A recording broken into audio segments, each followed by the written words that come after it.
Être une meilleure alliée pour les communautés LGBTQ+, qu'est-ce que ça veut dire vraiment? Les communautés vous proposent 5 concepts clés pour s'en approcher. Premier concept clé, c'est d'avoir une ouverture d'esprit. En fait, ce que ça veut dire, c'est de passer, entre autres, de la curiosité à l'écoute. On va aller chercher de l'information, des formations, des trucs comme ça. Donc, on va diversifier nos sources, mais également, de cette façon-là, on va aussi considérer la diversité des réalités. Puis ça, c'est important. Ne prenez rien pour acquis, on peut toujours avoir tort, puis c'est important de se rappeler.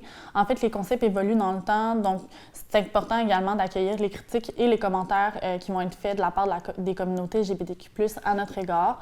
Donc, de garder ça en tête, puis de ne pas le prendre personnel si ça arrive. Comme individu ou comme institution, c'est important d'aller chercher des formations qui vont être adéquates, qui vont être actuelles, dans le but d'être le mieux outillé possible pour accompagner, pour offrir des milieux plus inclusifs aux personnes de la communauté LGBTQ+. Être mieux outillé, ça va nous permettre d'adopter des comportements qui vont être adéquats et plus inclusifs. Le deuxième concept clé, ça va être d'éviter tout jugement. C'est-à-dire qu'on va prendre conscience de nos propres biais et préjugés, qu'on va prendre conscience également de la hiérarchisation présente dans nos sociétés et de nos privilèges qui en découlent. Troisième concept clé, ça va être d'éviter à tout prix les propos LGBTQ-phobes.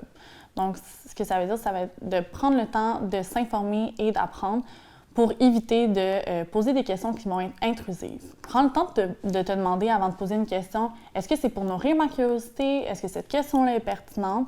Puis dans tous les cas, la personne n'est pas dans l'obligation d'y répondre. Donc par question intrusive, ce qu'on entend, c'est des questions telles que l'identité de genre, l'identité assignée à la naissance, l'anatomie puis les démarches de transition, le dead name, donc le nom donné à la naissance, l'orientation sexuelle également. Donc, c'est toutes des questions auxquelles une personne peut choisir de ne pas répondre. La dernière étape, dans le fond, afin d'éviter les propos LGBTQ-phobes, ça va être d'avoir à cœur les mots que les personnes concernées vont choisir d'utiliser à leur égard. Quatrième concept clé, ça va être de respecter la réalité de tous. Ce que ça veut dire, ça va être de considérer et de respecter l'intersectionnalité et la pluralité des expériences. Donc, qu'est-ce qu'on entend par là? C'est l'interaction et l'addition des diverses discriminations qui peuvent être vécues chez une personne, basées par exemple sur son orientation sexuelle, son identité de genre, sa religion, puis la présence d'un handicap par exemple. Donc, il y en a plusieurs.